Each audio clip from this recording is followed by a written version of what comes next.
Hello मित्रों, नमस्कार। Stock up down channel में आपका स्वागत है।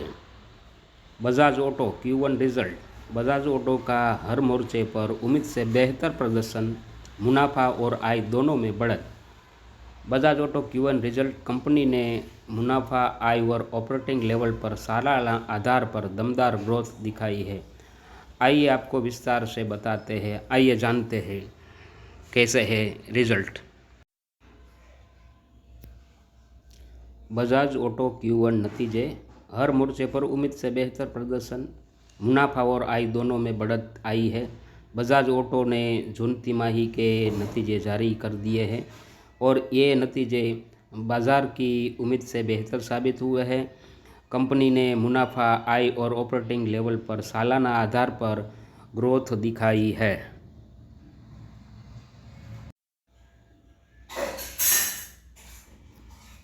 बजाज ऑटो Q1 नतीजे।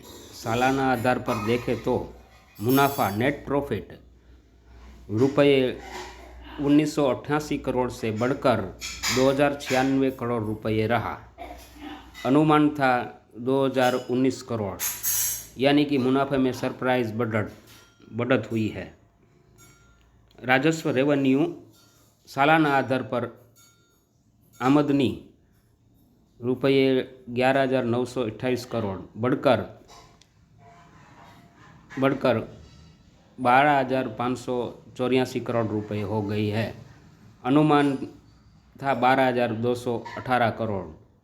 टॉप लाइन भी अनुमान से बेहतर है।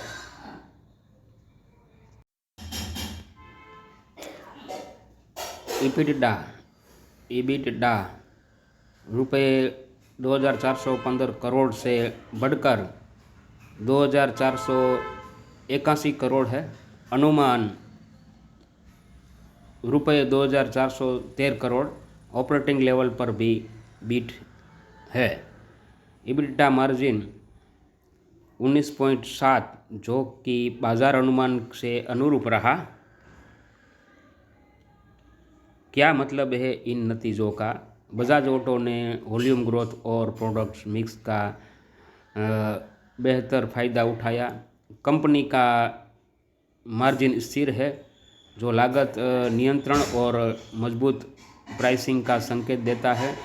आय और मुनाफे दोनों में दरअसल साल दर साल और अनुमान के मुकाबले सुधार, जो निवेशकों के लिए सकारात्मक संकेत है।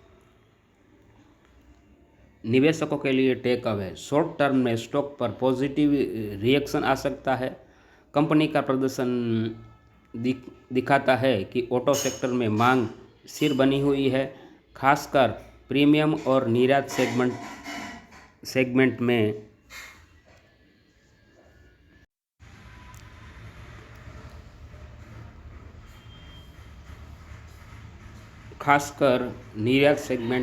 निवेशक अब मैनेजमेंट के आउटलुक पर नज़र रखेंगे।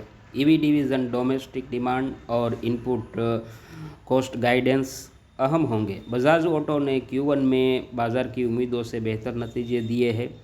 मजबूत राजस्व, ऊंचा मुनाफा और स्थिर मार्जिन मिलकर यह संकेत दे रहे हैं कि कंपनी ट्रैक पर है और ग्रोथ की रफ्तार बनाए हुए है। मित्रों, आपको अगर ये वीडियो अच्छा लगा तो हमारे चैनल को लाइक, शेयर और सब्सक्राइब कीजिए। धन्यवाद।